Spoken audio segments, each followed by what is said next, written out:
三公子，你看皇上真的是失心疯了吗？孰真孰假，我现在还猜不出来。三公子，你认为皇上的病是真的还是假的，才会对我们有利？到目前为止，无论孰真孰假，对我们都没有任何改变。就算出现变数，都只会是张氏兄弟、皇姑和武三思之争。我们跟太子都是作壁上观，静观其变。不过这场变动很快就会出现。此话何解？刚才皇上在我们面前传内舍人，上官婉儿大人。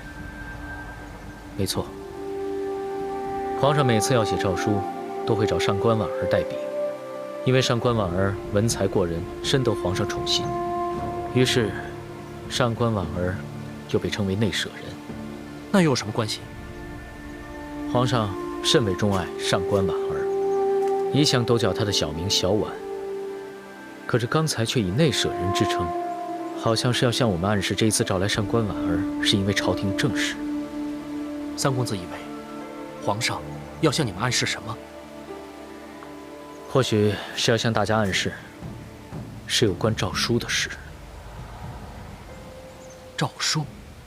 难道是遗诏？看来太子之位还有一番变数，尘埃未定，又不知会有几番杀戮了。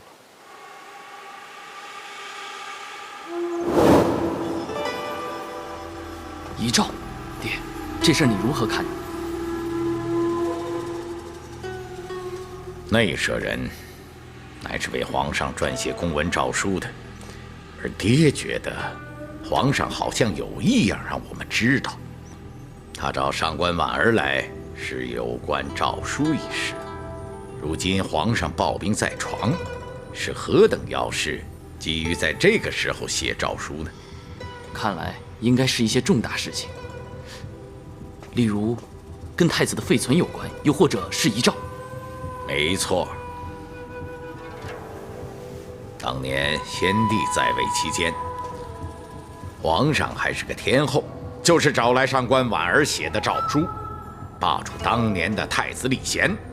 那个时候，上官婉儿跟李贤已生情愫，可是他却亲手把他最爱的人给葬送了。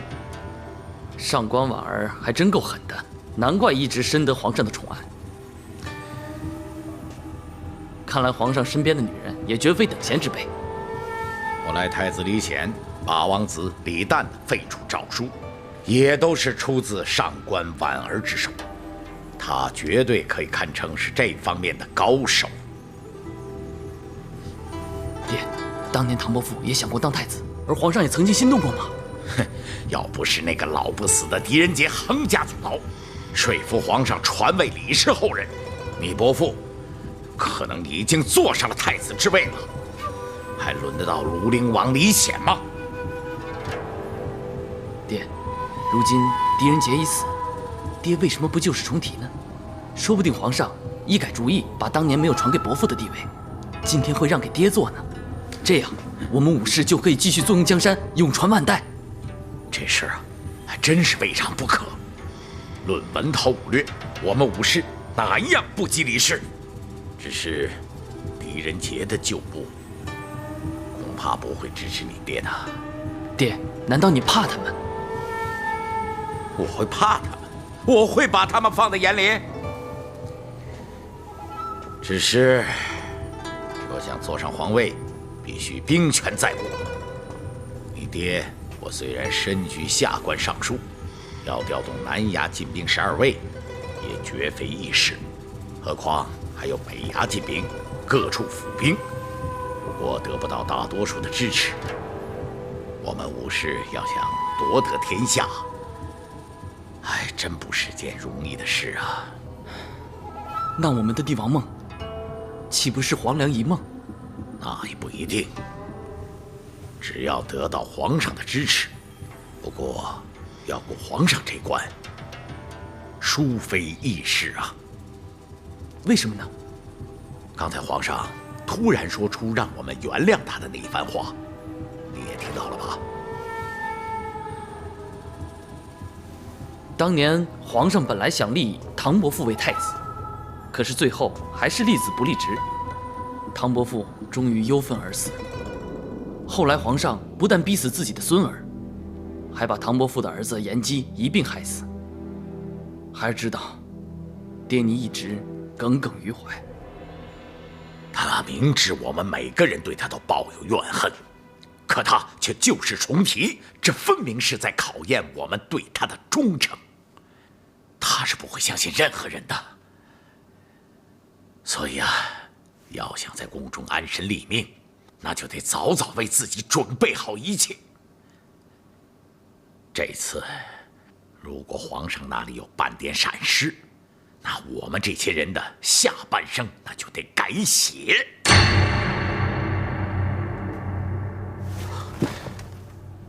万不愿意的时刻终于到来了，皇上还是出问题了，这可怎么办呢？快过来帮忙啊！快，五哥，哎，这都什么时候了，你还弄这些？用来疏通啊，好给我们兄弟两个留条活路。那么快？当然了，我们在宫中开罪了多少人？就说今天在场的太平公主、武三思、项王父子、太子夫妇，哪个不是吃过我们的苦头？总算我们兄弟俩还有点本事，要不然脑袋早搬下了。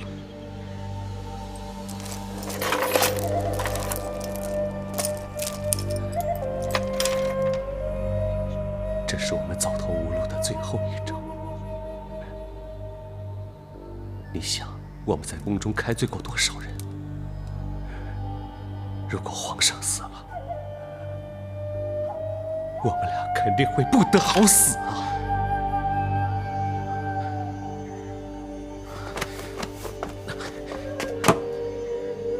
眼下还未到离开的时候吧？虽然皇上病情越来越严重，可是只要他还在一天，我们在宫中就可以享受荣华富贵啊！那今天呢？过了今天呢？明天呢？后天呢？皇上终有一天会千秋万代，到那个时候再谋划就来不及了。可是皇上说过会立下遗诏，让我们安然度过下半辈子啊！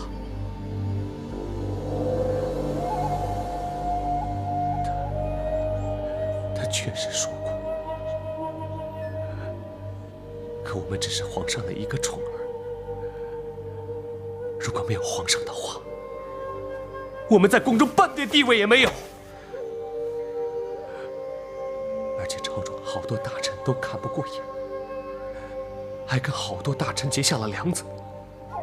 如果皇上死了，他们肯定会想方设法的陷害我们。万一太子一登基，我们死的会更惨。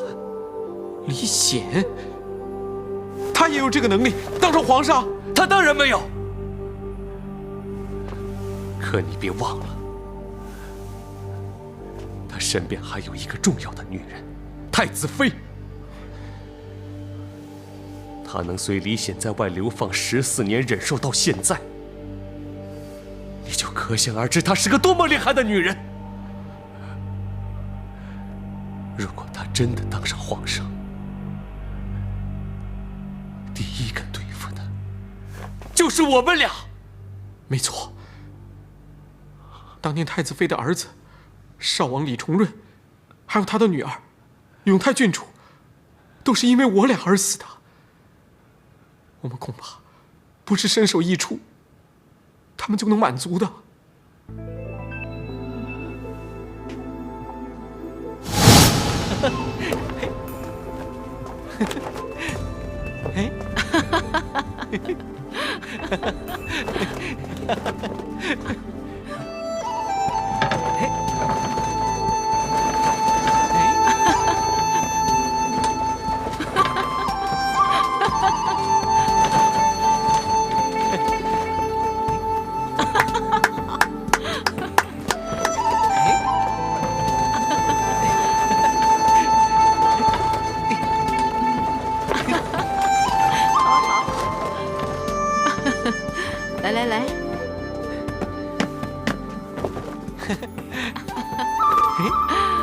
皇上，不错。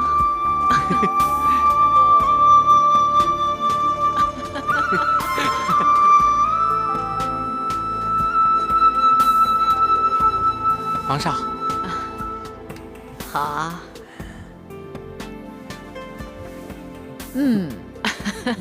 明天还有什么新玩意儿啊？啊？还在想。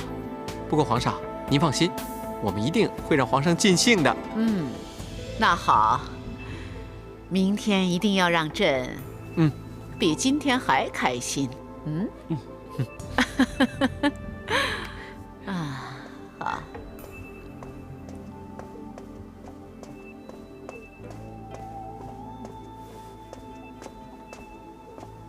皇上，启禀皇上，少王、永泰郡主、骏马爷在门外求见。传。是。重润和先惠他们来了，你们先退下吧。可是他们早来了，我们不要胡闹，听话啊。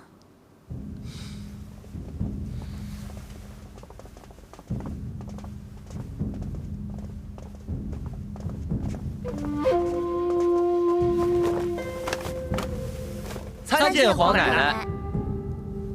免礼。谢皇奶奶。先惠，你都长这么大了。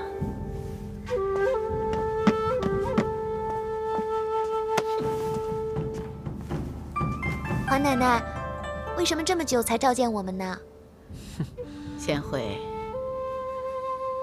皇奶奶每天都有很多奏折要批，你不可以时时刻刻赖着皇奶奶，知道吗？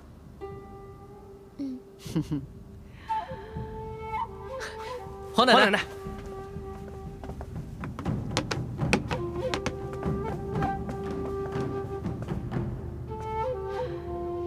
你们二人退下吧。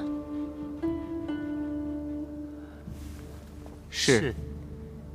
与两位张大人道别。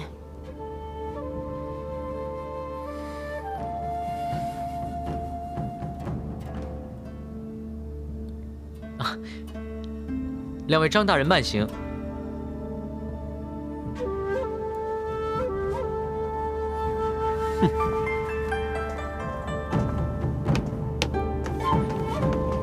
皇奶奶，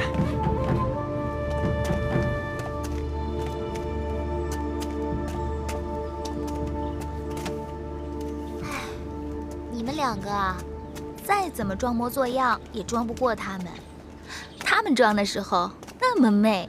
我真不明白，堂堂男子汉怎么会做女儿相打扮？为了讨好皇奶奶，居然做出这么荒谬的事情来。他们是皇奶奶身边的红人，你们两个呀，就少说几句吧。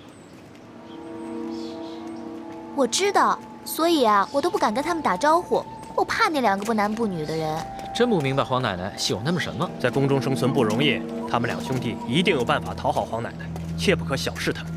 切，只是两个男宠，怕什么？哎，太子所言甚为有理，我们就别说了。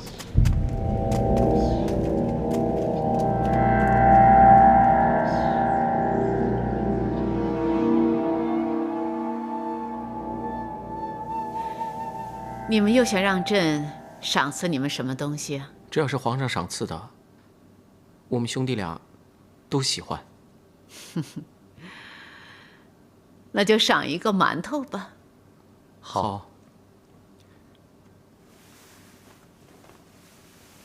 今晚你们怎么了？怎么没精打采的？微臣不敢说，说了，怕引起皇上不悦。什么事令朕不悦呢？我来说吧。我听到有人说皇上越来越糊涂，败坏朝纲，还将后宫弄得污秽不堪。大胆！谁这样斗胆议论朕？是少王李重润以及永泰郡主李香慧，还有魏王武承祠的儿子武延基。是他们几个。对啊，皇上，他们看不起我们兄弟俩没关系，可是对皇上不敬，那就是大逆不道啊！皇上，他们小小年纪就大言不惭，将来要是羽翼一丰的话，岂不是不把皇上放在眼里？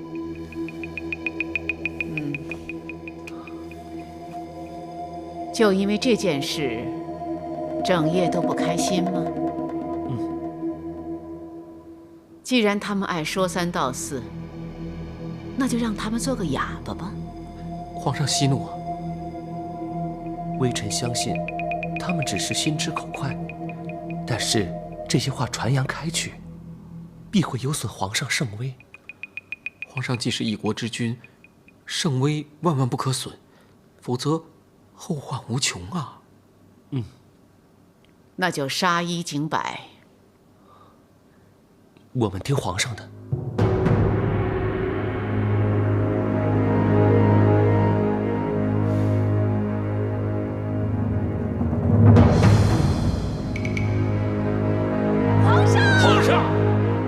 皇上！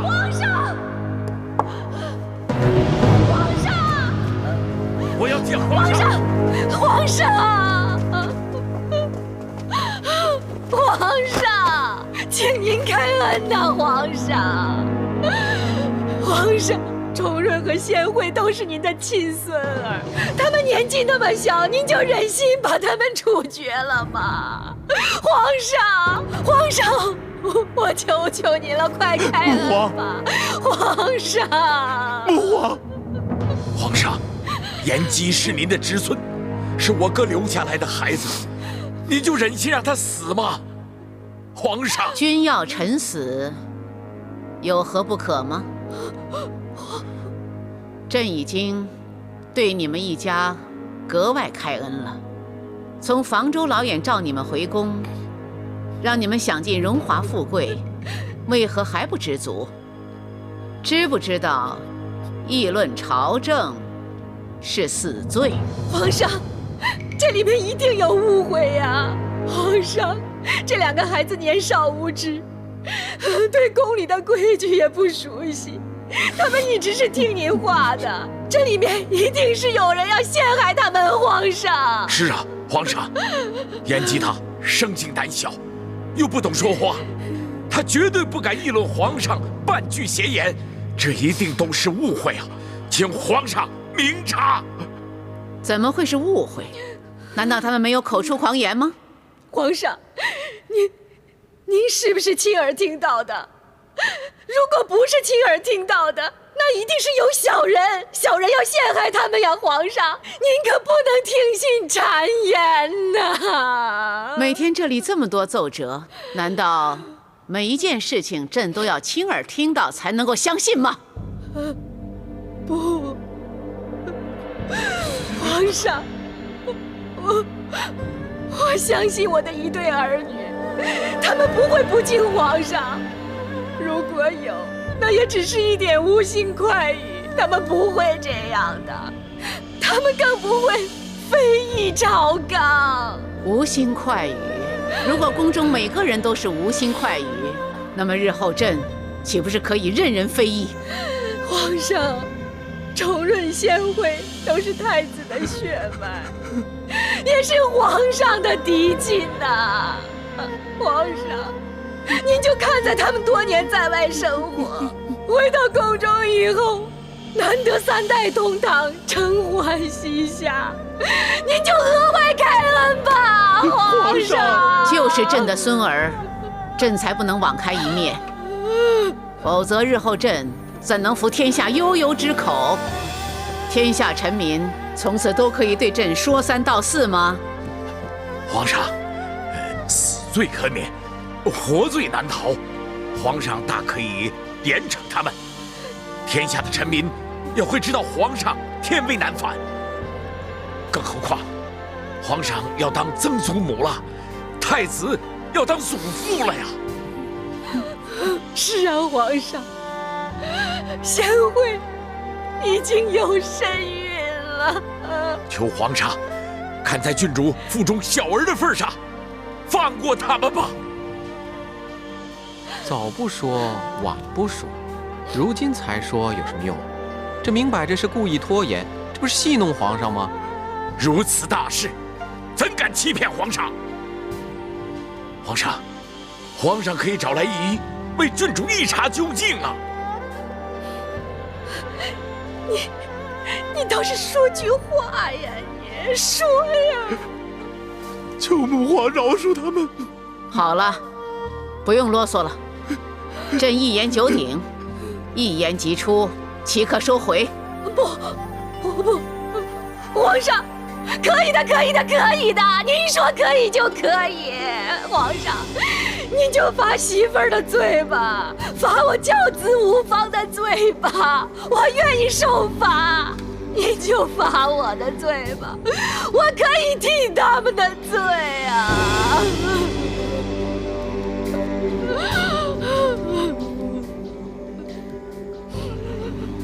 皇上，宁王不纵啊！对呀，皇上，有第一次就有第二次、第三次，一发不可收拾啊！朕意已决。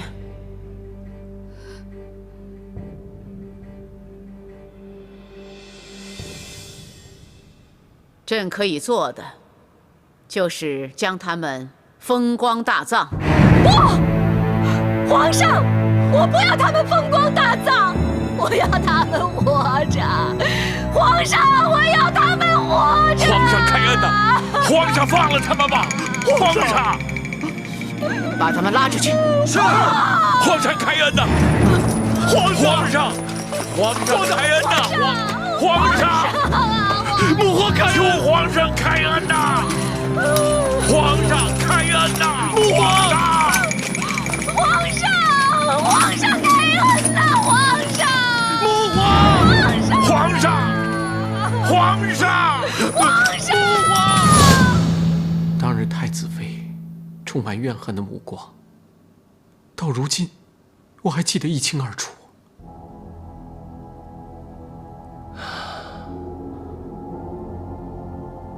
太子的一对儿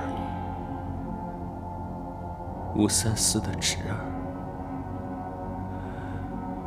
无论哪一个得到天下，我们都是死路一条。所以我们还是尽早谋立功之路啊！可是，我们已经把李氏、武氏的人全都得罪了。就算我们能够离开皇宫，也未必能够苟且偷生。我们跟项王李旦没有什么恩怨吧？如果我们扶助他夺得帝位，或许还有一线生机呀。他毕竟是姓李的。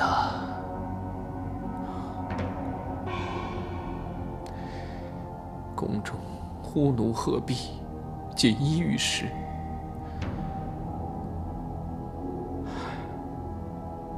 我真舍不得这里的一切。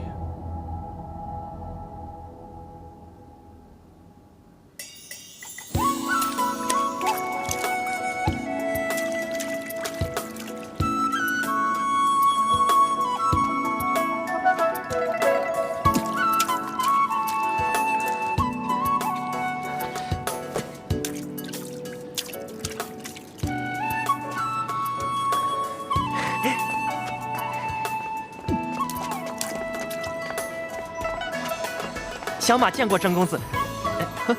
小马，有日子没见了，怎么样？跟鲁公公在宫闱局混得如何？马马虎虎了，那肯定比不上追随公子的时候那么轻松快乐。就凭你伶牙俐齿、油头滑脑的，在哪儿混不是一样逍遥快活啊？快活是快活，要说起逍遥，跟以前始终没法比。是啊，叔父自小把我接进宫，第一个伺候我的人就是你。公子，那可是小马我的福气呀！小马刚进宫，第一个伺候的人也是公子您啊。那时候我俩都小，所以自然就很投缘嘛。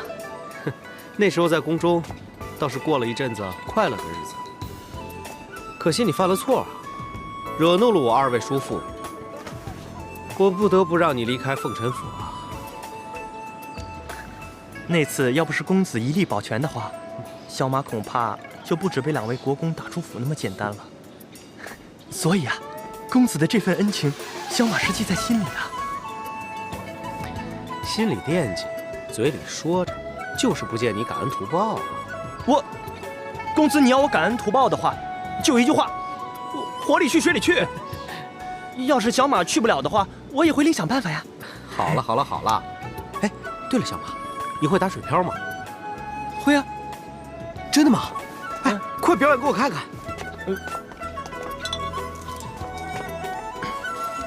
看好了，公子。你怎么样？这一跳就是10跳，厉害吧？那怎么样才能掷出28跳呢？28跳？开什么玩笑！这10跳已经很厉害了，我从来都没有见过人能掷出28跳的。可我就认识一个呀。想不到我文采及不上上官婉儿，连打水漂都比不过一个宫女啊！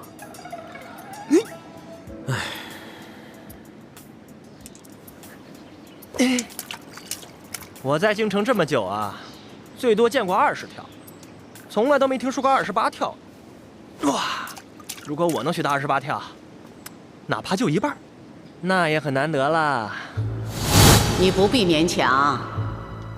小婉风华绝代，名冠京城，你能够有她一半才情，已实属难得。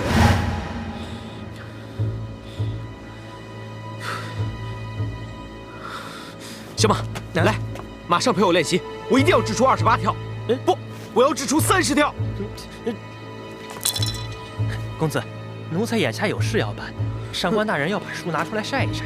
公子也知道他爱书如命，那鲁公公每次呢都挑几个手脚麻利的宫女来帮忙，这回是生人。今次又挑的是谁啊？一个叫蒙聂的宫女，第一次被挑中哦。原来是她呀！是啊，鲁公公说这个女孩机敏聪明，还有些才学，搞不好上官大人会喜欢她，所以就找她来帮忙。公子，小人先告退了。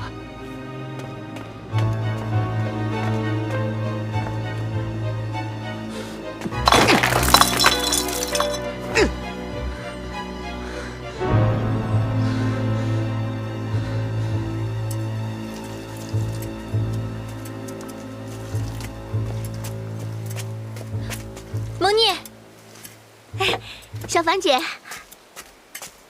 小凡姐，你怎么来了？我是来找你的。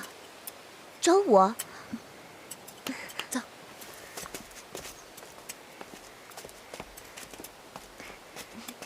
小凡姐，你找我有什么事吗？听说你要去梅院干活。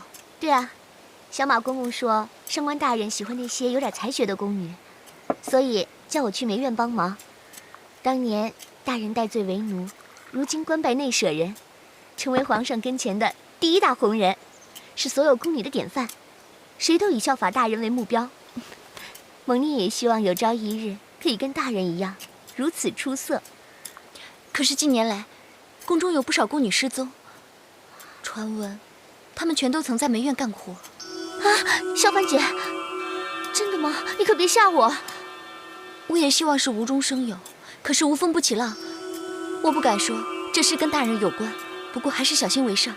蒙聂，凡事小心些，总是没错的。可以的话，你还是避开为好。可是蒙聂人微言轻，那是省派下来的事儿，我有什么办法可以逃避呢？这个呢，我来替你想办法。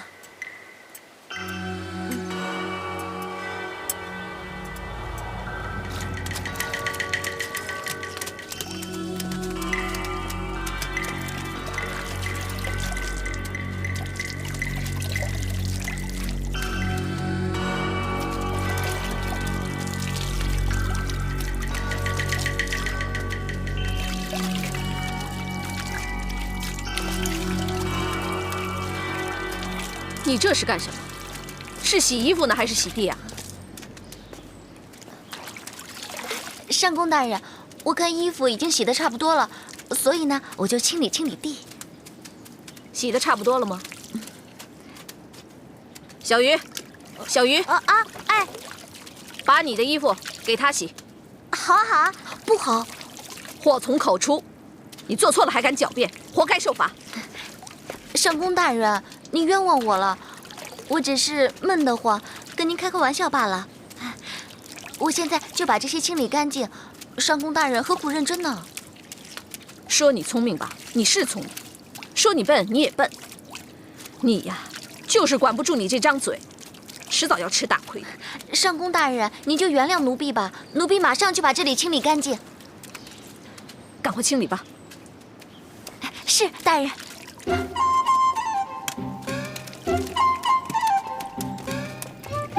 杜公公，什么风把您给吹来了？不是急惊风就好啊。张上宫啊，今年的冬天特别的冷，皇上问问，给主子们的御寒衣物准备的如何呀？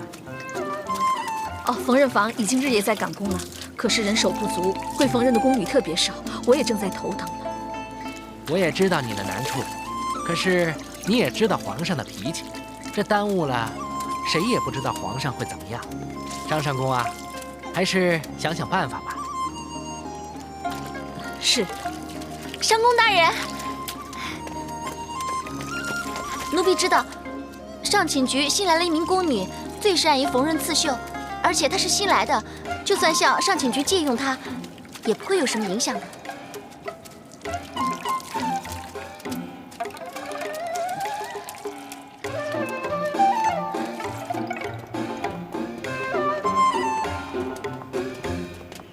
姐姐，好久不见，你还好吗？有什么好不好的？只要我那些丫头们别给我添麻烦，我就能睡个好觉了。只是苦了你，要常常为那些不成才的丫头操心。玉不琢不成器，不要着急。啊，哎，对了，听说你上宫局正在赶制寒衣，妹妹怎么会有闲情逸致到姐姐这里聊天呢？妹妹就是因为这件事情特意来向姐姐求救的。唉，咱们情同姐妹，说什么求不求的？难道姐姐还会不帮你啊？你想怎样？我知道姐姐这儿新来了一个叫蒙聂的宫女，听说她的绣工不错，所以我想求姐姐借她给我一用。是她？我知道内侍省已经把她借给了梅院，可是我缝纫房人手不足。姐姐你放心，只要得到您的首肯，杜公公那边妹妹自会解决。别的都可以，就是他呀，姐姐实在是帮不了你啊。为什么？难道他已经去了梅院那边了吗？不是，他受了伤。受了伤？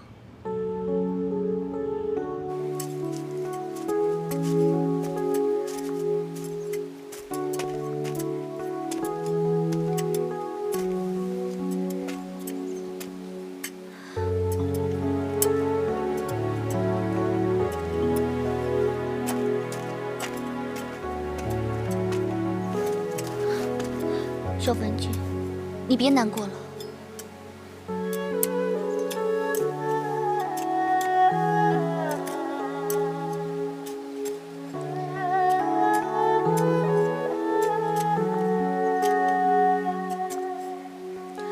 我不是答应过你，会帮你想办法的吗？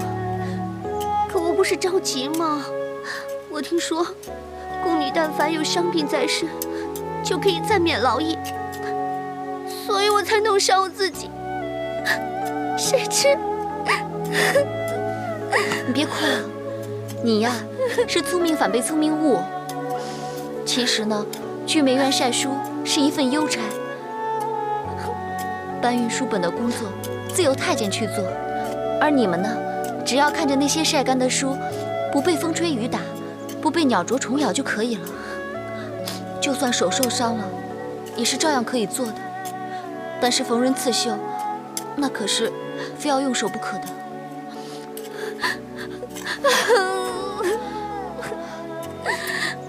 蒙聂，你别伤心了，我们再想办法。给我这个！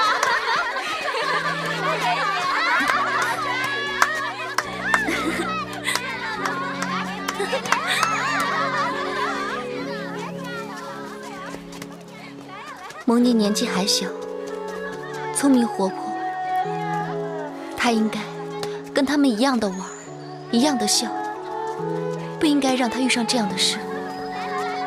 姐姐，你是怕看见他出事，就好像看见我出事一样，所以如此担心。姐姐，你想的太多了，说不定什么事都没有呢。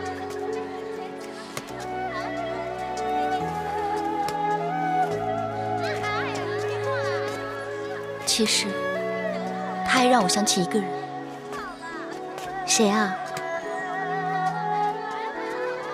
那是一个寒冷的夜晚，月秀姑姑带我来到一个十分古怪的地方。月秀姑姑，我们这是去哪儿啊？去了你就知道了，不用怕。那个地方的主子只是不受皇上的喜欢，所以服侍他，别的宫女呢也不会羡慕你。没有人愿意去那皇上不待见人的地方的。那主子很难服侍吗？我也不知道，不过你记住，平常心，就是多么困难都要笑着活下去，知道吗？嗯，知道了，月秀姑姑。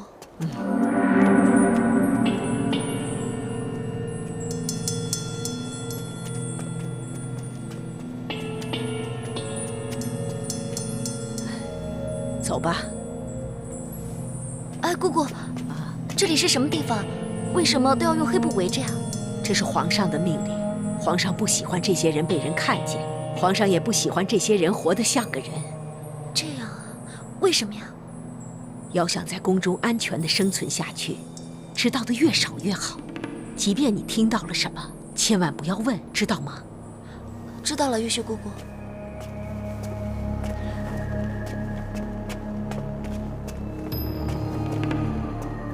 你在这儿等着。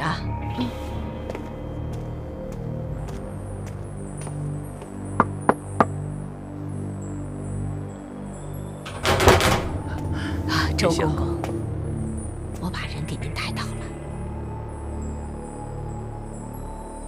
不错。就是他吧。好的。一切小心，有什么事不要怕，知道吗？知道了，月秀姑姑，放心吧。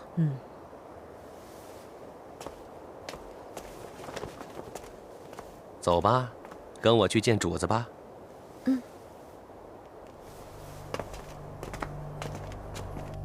乖女儿。你啊，这里，不行，哎呀，不行。等等。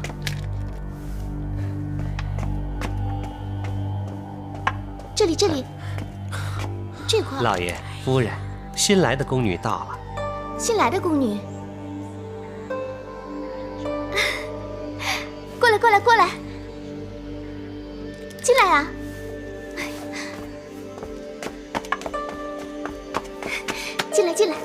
进来，来，你叫什么名字啊？奴婢叫孟凡。孟凡，出众不凡的凡。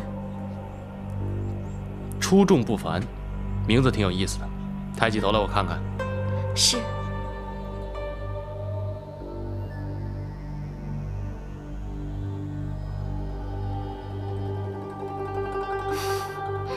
还不请安？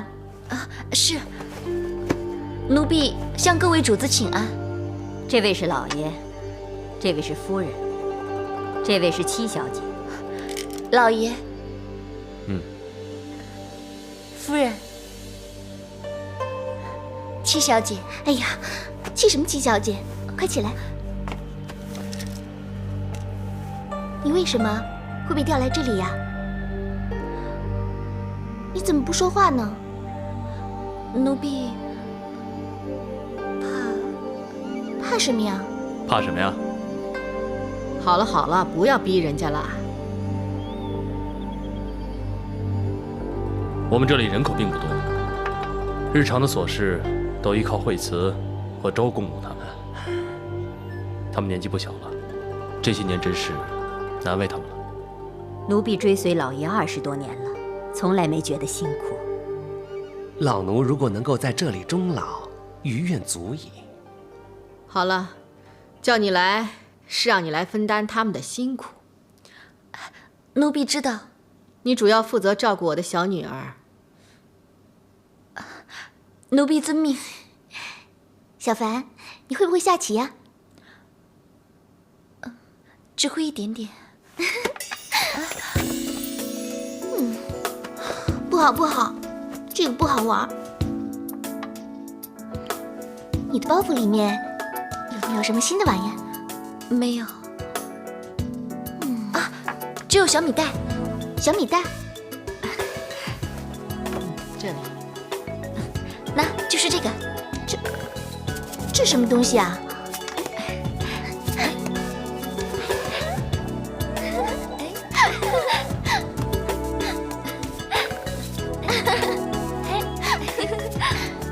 好啊！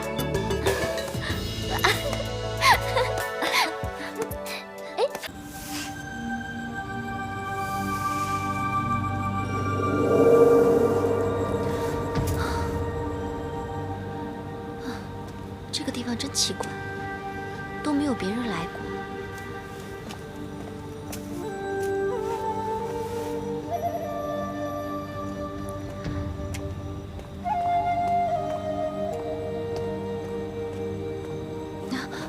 老爷，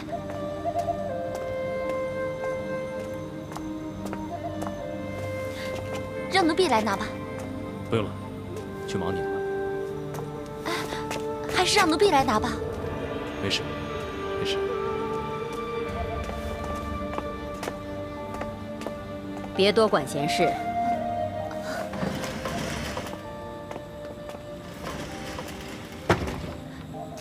惠慈姑姑，进宫多久了？还不满1年。难怪，若不是出生之毒，又怎能得罪雷上卿，被调到这里来呢？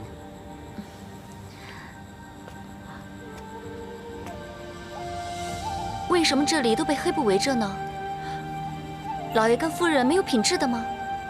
为什么都只叫老爷跟夫人呢？奇怪。有过教训，还学不了乖。记着，在宫中行走，一定不可多管闲事。那什么叫管闲事啊？这可真是个好问题。姑姑进宫一辈子，吃了不少的苦头，也走了不少的冤枉路，才领悟出一个道理：过犹不及。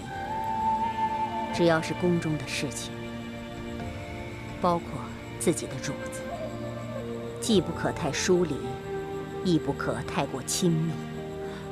为什么？你自己好好的琢磨一下吧。如果明白，保证你受用无穷。那这跟多管闲事有什么关系啊？惠慈姑姑，求你教教我吧。若对自己的主子太过疏离，那就是你自己不懂事；要是太过亲密呢，那就是多管闲事了。就像刚才，他要让你去送汤，一定会叫你；他要不让你去，自有他的原因。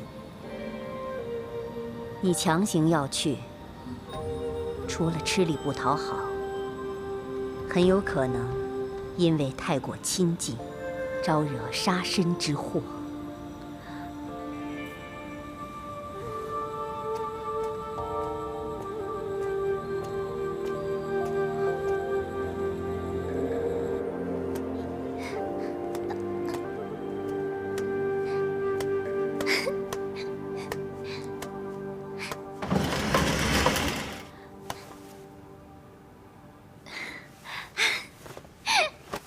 小凡，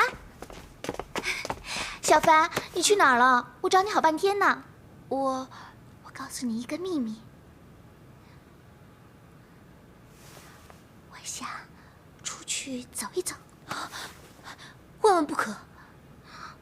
爹娘也这么说，为什么不可呀？我只是一个小奴婢，什么也不知道。爹娘也不知道是怎么一回事。我很担心，这辈子都可能困在这个地方。小凡，夜已经深，我们就出去一会儿吧。既然不知道什么时候才能出去，那我们就闯一回。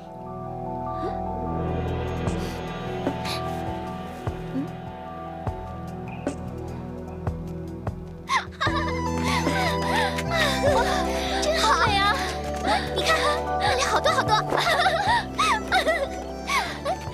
哎，你看，哎，好美啊！公主，公主小心啊！没事儿。你看那里还有萤火虫，我们过去。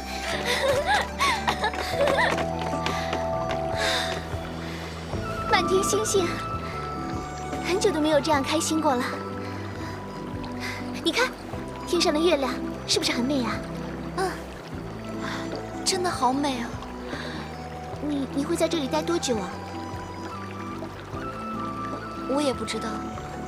那你在这里又待多久了？快3年了。起初，爹娘说这样的生活只需要忍耐一段时间就可以了，没想到日复一日，年复一年，就到了今天。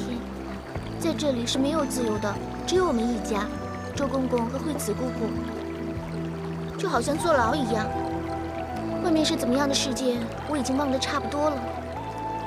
恐怕再这样待下去的话，真的会全部都忘记。如果再这样子被困下去，我真的会发疯的。以前我遇到不开心的事情，就会坐在家里的空地上，看星星，看月亮，这样呢，就会忘记所有不开心的事情。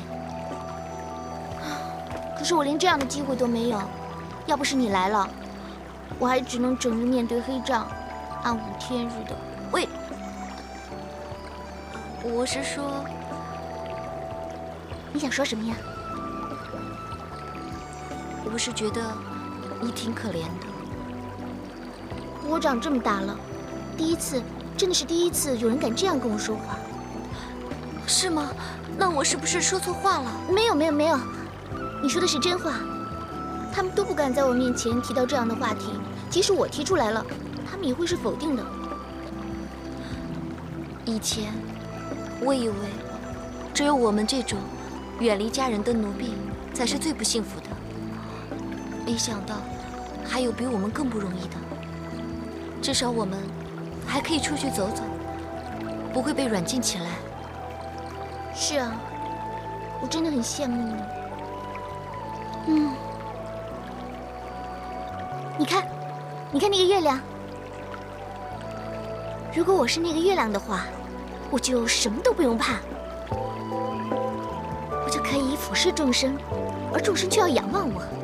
我想要去什么地方就去什么地方，想要看什么就看什么。那你知道月亮上住着什么人？嫦娥。那你知道她为什么会待在月宫中啊？为什么？因为她偷吃了仙丹，所以呢，被困在月宫中。它只是一个传说，而我想要的却是现实。但是你要想想，总有一天呢，你可以去外面的大千世界看看的。所以你现在要好好的生活。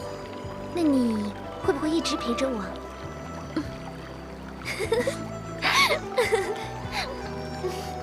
我们该回去了，我们就再多玩一会儿吧。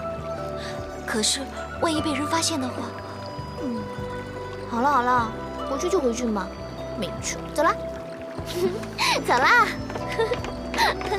来接着来呀！孟夫、孟凡，修马怎么样了？我被鲁公公臭骂了一顿，说就算失踪的宫女曾经在梅院干过活，可是在梅院干过活的宫女也没有全部失踪嘛。说如果是真的话，那谁会去代替那个蒙聂啊？哎，你说为了救他牺牲别人，那值得吗？真的没有办法了吗？哎，那个是上官婉儿大人啊，没有镇平十句，谁敢得罪他？也许这不过是嫉妒上官大人的人说出的流言蜚语，重伤他吧。当初我跟姐姐刚进宫的时候，是谁在鲁公公面前说长道短的呀？散播谣言，你不是其中一个呀？我还不是为了姐姐留在宫里边吗？你怎么倒过来怪我呢？你们两个别闹了，现在最要紧的，就是怎样把蒙聂救出来。没办法，真的没办法。我敢说啊，上官大人是皇上身边的大红人，天底下敢得罪他的，恐怕只有皇上最宠爱的2位张国公，还有他最宠爱的女儿太平公主，哎，还有他最信任的侄儿梁王武三思。小马，你不是跟2位张国公的侄儿很熟吗？你说的是张灵珍张公子吧？他对我倒不错，不过这个人一向喜怒无常，对他不喜欢的东西，他一概不予理睬。而且他久病缠身，叫他帮忙，我觉得，事在人为，任谁都会有被打动的时候，只要我们知道他对什么心动就可以了。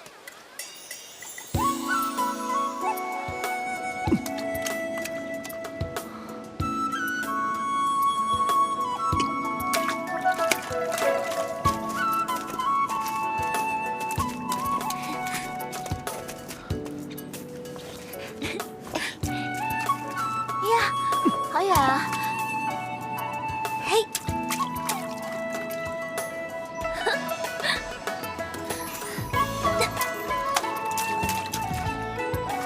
哇，你看，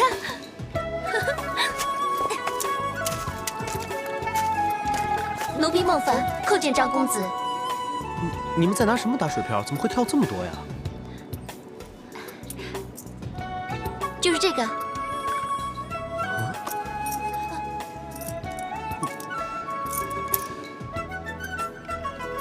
谁教你们用这个打的？奴婢也不知道啊，奴婢是根据这本书上记载而练习的。什么书？这本呢是汉朝所著的《晏子丹》，记载着荆轲在燕国的时候，曾经用铜片呢来打水漂，所以我们姐妹俩就依样葫芦，如法炮制。不过我刚才所见，也只不过是10跳8跳的，没有什么神妙之处嘛。这是我们姐妹俩第一次尝试。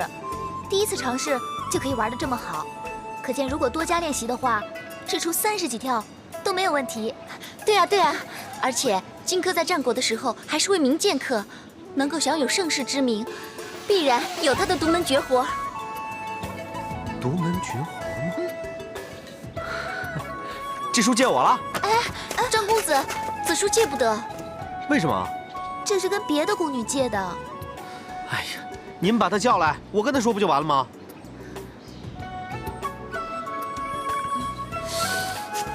把他叫过来就这么难吗？张公子，你有所不知，那名宫女现在被调去梅院干活。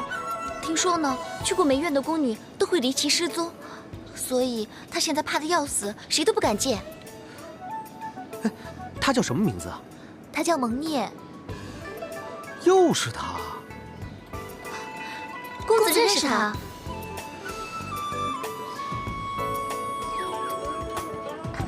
他打水漂的功夫啊，实在到家。他也答应教我们姐妹俩，所以啊，他把这本书借给我们。可如今，如果他当初没有进梅院的话，那他一定可以倾囊相授的。但是如果现在张公子有兴趣的话，那我们就想想办法。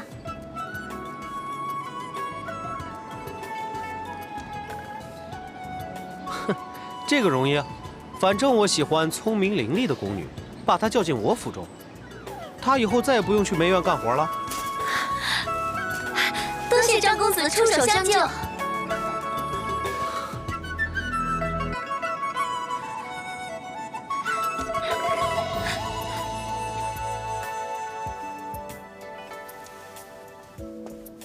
你们都听好了，到了梅院，一定要事事谨慎，处处留神，一定不能出错。那里不比上寝局，如果犯了错，随时都可能定死罪。明白吗？明白。那跟我去吧。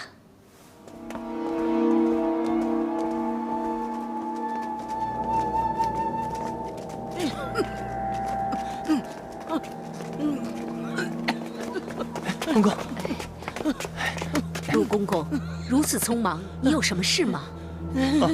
雷上卿，凤臣夫人下令，命蒙聂进府伺候。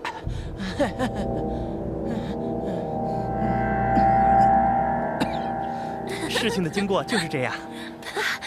真的，没想到事情进行得如此顺利。蒙聂进了凤臣府，那自然就可以逃过一劫了。哼，那当然，逃过这一劫。你不看你们打水漂的时候，我把我全部的钱都放进去了，我没有钱了。如果这样都救不了他的话，那就是天意了。那就是天意喽。就只有你没钱啊！我跟姐姐的钱袋都被掏光了，都已经没有钱买胭脂了。哎呀，那只要蒙聂可以跟他们一样自由自在，我就如愿以偿了。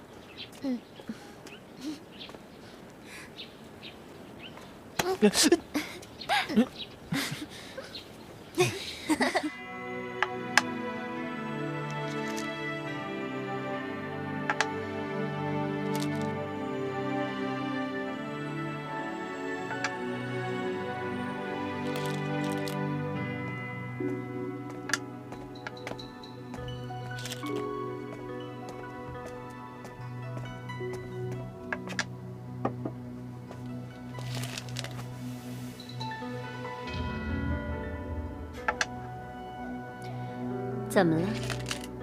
奴婢见小姐一直待在房间里，没有出过房门半步，所以想进来看看小姐。见小姐埋首棋局，不敢打扰。那还待着干嘛？还不快把茶端过来！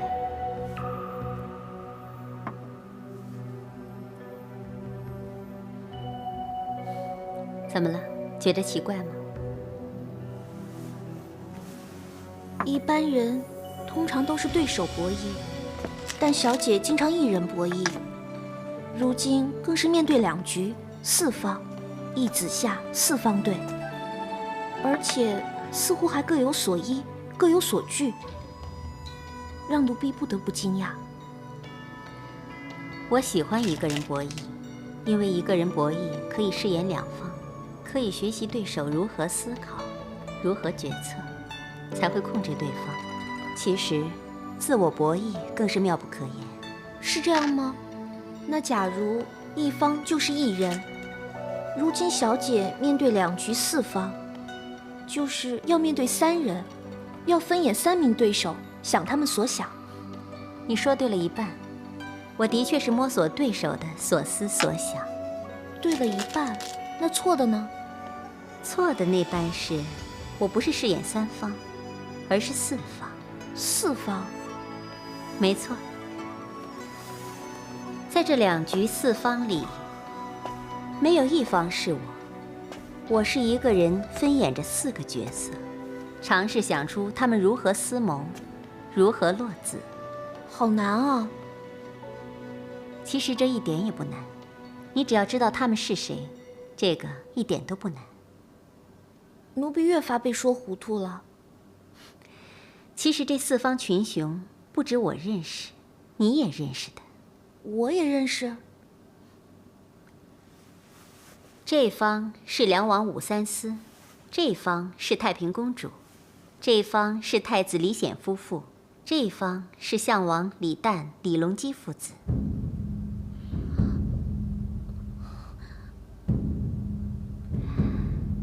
别害怕，我告诉你，就是因为我把你当成是自己人。你也许会想，在宫中怎么可能会有自己人呢？小月没有这么想，小姐。就算你真的那么想，也无妨啊。在宫中确实是不可以有自己人的，因为你不知道自己人何时会变成出卖你的敌人。小月从来没有这么想，小姐。你有本事出卖我吗？没有，小月当然没有这个本事。起来吧。是，小姐。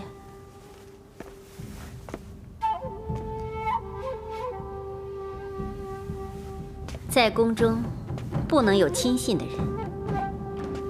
可是，人总是要有需要倾诉的对象。做人之道，不可以有太过信任的人，可还是会豢养所谓的自己人。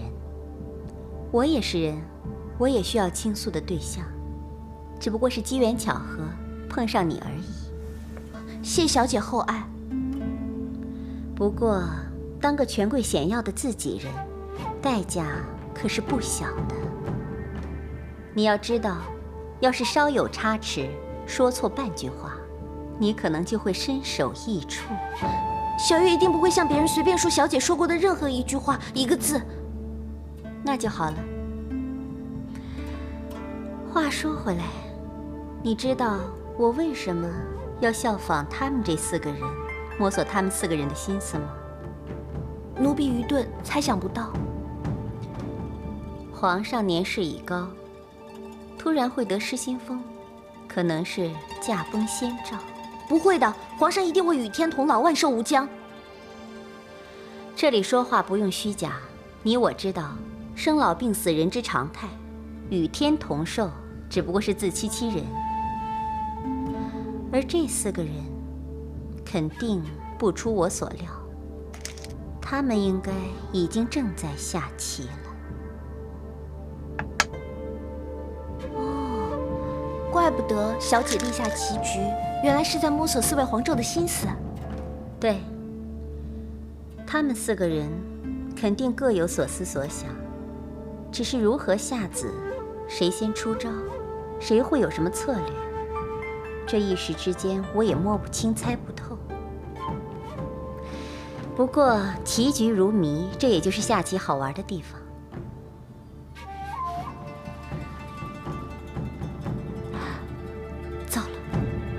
小姐怎么了？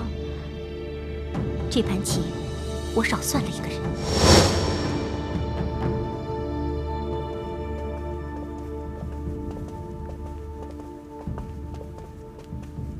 皇上，内舍人上官大人到了。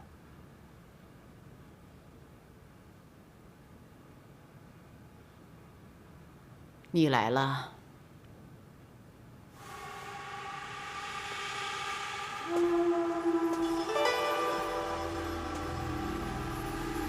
小婉参见皇上。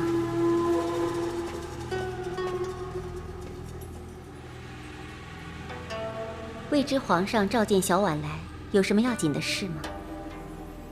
没什么要紧的事，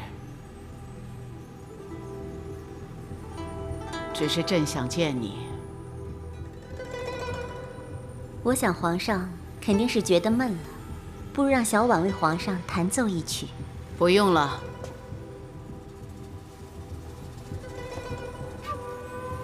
那皇上想要小婉做些什么呢？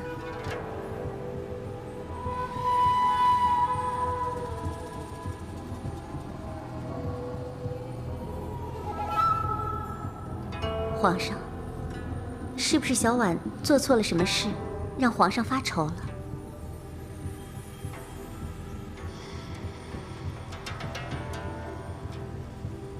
那皇上召见小婉，所谓何事？只需要你一直坐着，陪伴朕就可以了。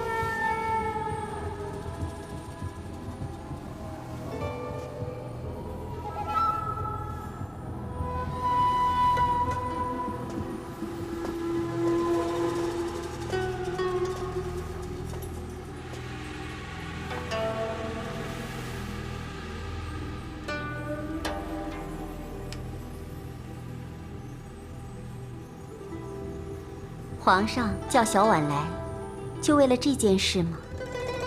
你静静地陪伴朕，可以吗？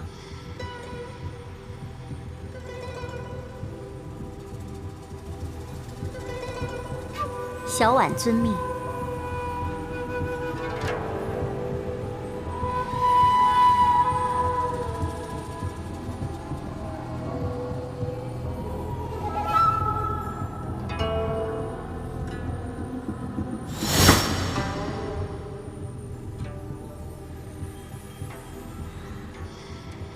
皇上召我觐见，却什么事也没有让我做，只让我坐在那儿，会这么简单吗？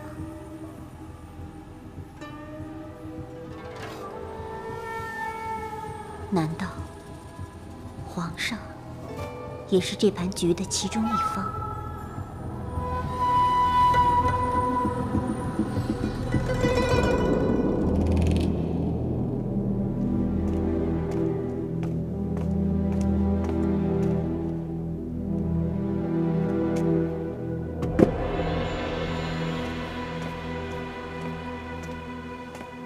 公主，吃点东西吧。公主想得如此入神，是还在担心皇上的龙体欠安吗？我不是担心母皇的病，而是琢磨不透母皇说的话。皇上说什么了？当日探望母皇的时候，母皇突然旧事重提，说曾经做了对不起我们的错事，问我们会不会记恨他。当时所有人都不知所措，当然也没有人敢说出真话。那是当然了，要是谁敢说皇上犯了错，那可是会被杀头的。没错，皇上怎么可能做错事呢？当年驸马的兄长薛仪连同李氏宗亲李冲合谋造反，可是驸马没有参与啊。但是皇上还是要置他于死地。公主还是不能释怀。当然，薛少是我一生最爱的男人，可是母皇却杀了他，因为她想我嫁给她的堂侄儿武攸暨，笼络武氏一族，好助他登基为帝。难道公主记恨于心，想要报仇吗？恨，我当然恨。可是这仇我却不想报。为什么？因为母皇让我明白胜者为王的道理。王皇后败了，所以死了；大唐去了，所以有大周。薛少不是被冤死的，而是形势所迫，不得不死。所以我现在不要报仇，我要的是权，天下大权。公主，你真的想跟太子、武王爷他们争权吗？我也不知道，我不明白，母皇为什么突然之间再次触动所有人的伤口？这背后是不是有别的深意？既然想不明白，就不要再想了，多伤脑筋啊！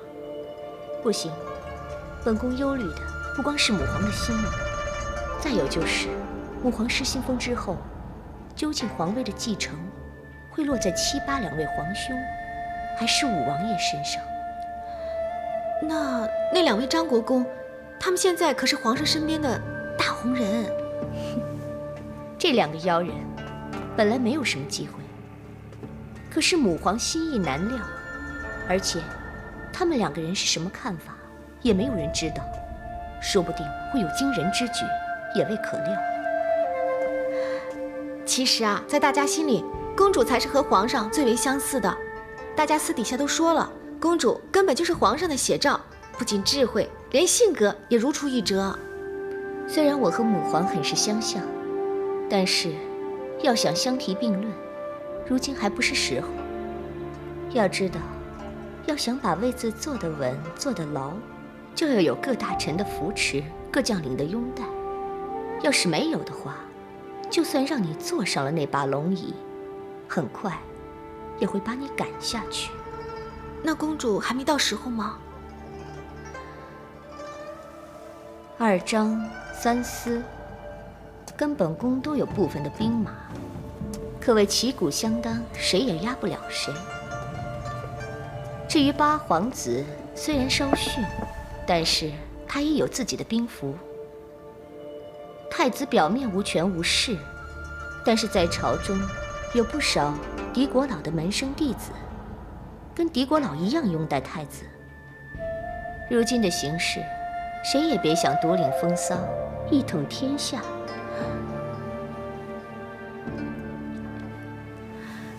公主，你欲得大权，岂不是？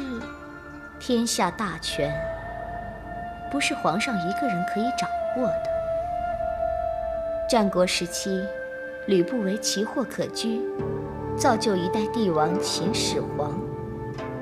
如果本宫也可以造出一个皇帝来，那还不是一样拥有天下大权吗？造出一个新皇帝。如今本宫要做的，就是选中将来的皇帝，然后把注压在他身上，这样本宫今后在朝中就可以进一步拥有更多的权力。公主计谋，果然巾帼不让须眉。可是，究竟要选哪一个才对呢？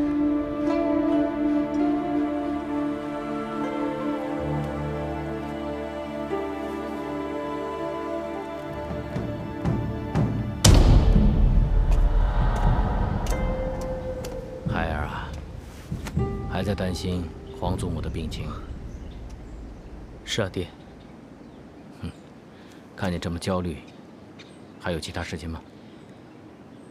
孩儿一时也说不出所以然，只是总觉得心里忐忑不安。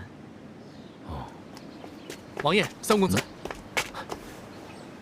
据探子回报，太平公主在府中被人在点心里下了毒。龙姬啊，会是谁向丽月下如此毒手？皇祖母一夜疯狂，觊觎皇位者必然急扑而出，把视为竞争者逐一消灭。太子之位尚不安稳，二张三思、太平公主莫不图谋趁势而起，他们互为眼中刺，必除之而后快。如此说来，他们每一个都有危险。如今皇城之内，就好像是一个大的鱼池，他们便是水上浮游，根本没法知道池水之下何时扑出鲤鱼，拾起果腹之物。正因为如此，孩儿才不赞成爹你眼下出行。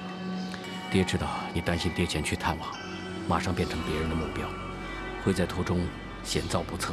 可是不管怎么说，令月她也是爹的妹子嘛，明知道她遇险，也不理睬吗？孩儿不是不理睬，不过此行实在是吉凶难料，爹你一定要多加防范。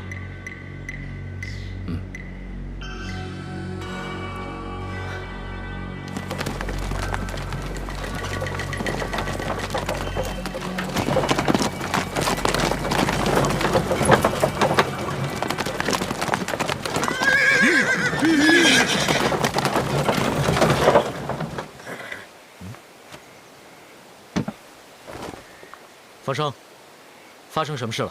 殿下，看来一切平静。即便如此，也要多加小心。是，大家都小心一点。是。继续前行。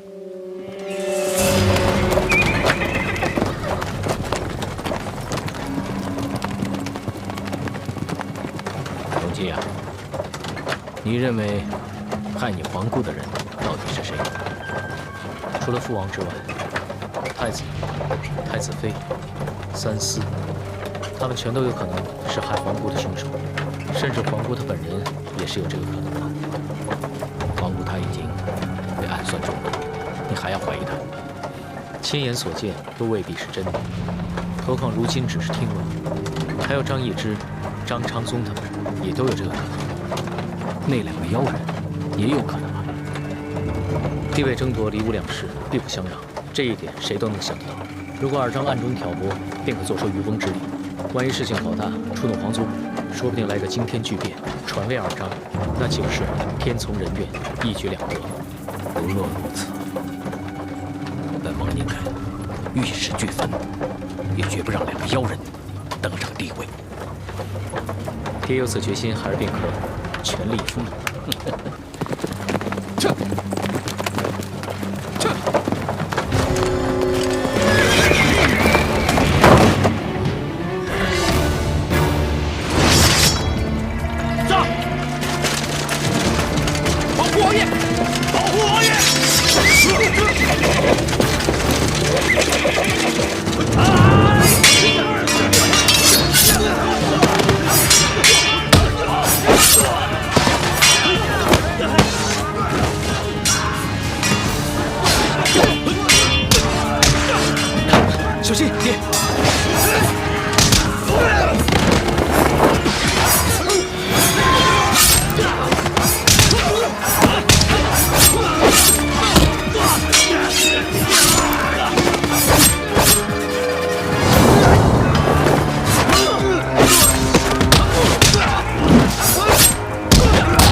求财还是要命？我们乃相府中人，如果有什么不测，朝廷一定不会放过你们的。我们不要财，要人命！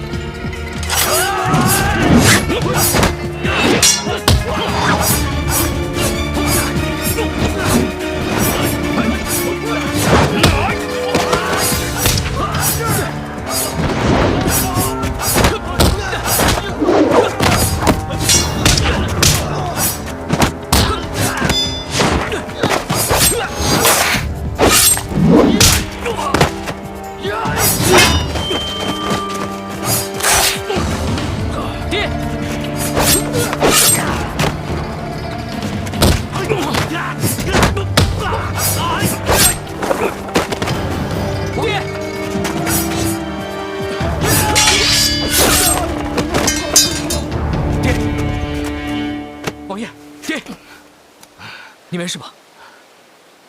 赶快回府。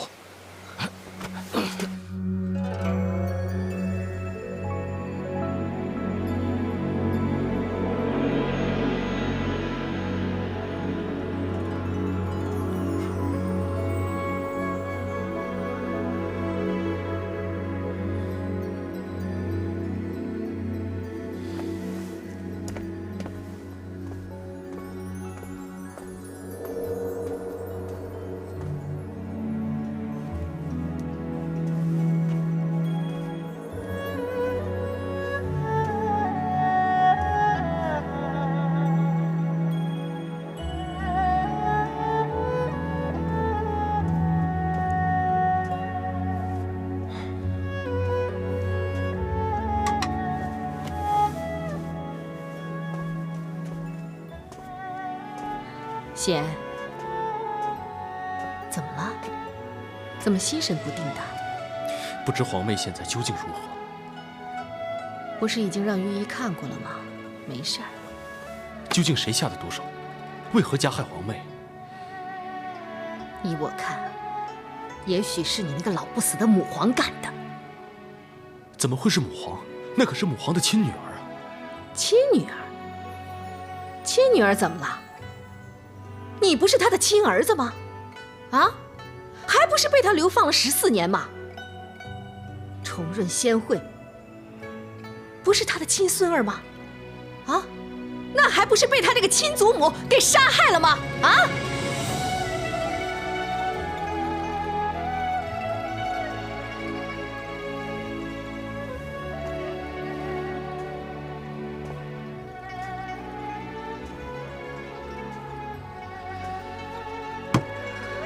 这些年，他带我们诸口部署，把我们整个太子府给团团围住，让我们过暗无天日的日子。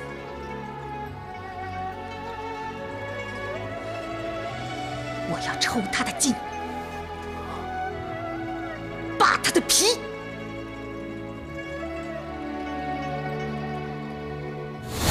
这可怎么办？这该如何是好？我们只是无心之失，爹娘，你一定要救救我们啊！圣旨已经颁下，我还有何办法？那你总不能见死不救啊！夫人，不是不救，是不知道该如何相救。母皇品行你也知道，从来都是说一不二。到这个时候，我还能做什么？如果要是可以的话，我愿意用自己的生命去代替他们。你去求他呀，去求他呀！你求求他，多一点时间也好，多一点点时间也好啊！好。贤惠、重润，你们赶紧去收拾细软，快去快去！严姐，你去吩咐那个侍卫，让他们护送你们出宫，快去啊！快去快去，快点啊！啊，快走快走！爹娘。你们跟上！奉皇上口谕，李重润、李仙惠、武延基，口出狂言，扰乱朝纲，罪大恶极，赐3人毒酒，以儆效尤。赐酒。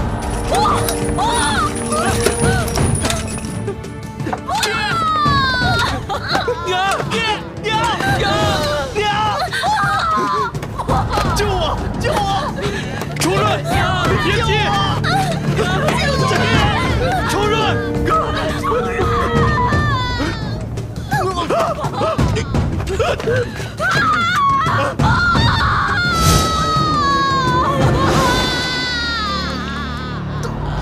放开我！不要喝！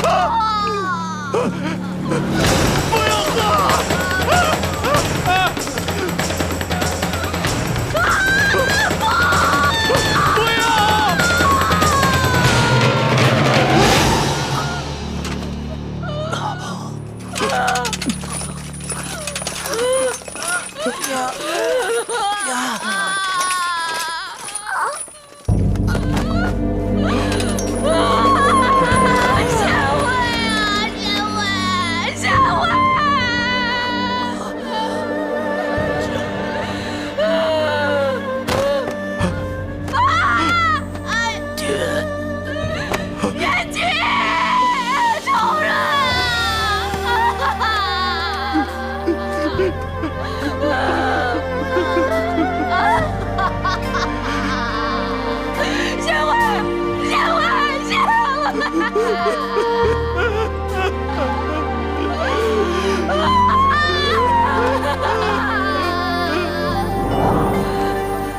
你别拦我！我要找那个老不死的！我恨他！我做鬼要见死他！哎呀，你小心啊！快，惠慈公公，赶快派人送太子妃回皇休息！快来啊！快点来人！快点，快点！我忘不了他的仇恨！你放开我！放开！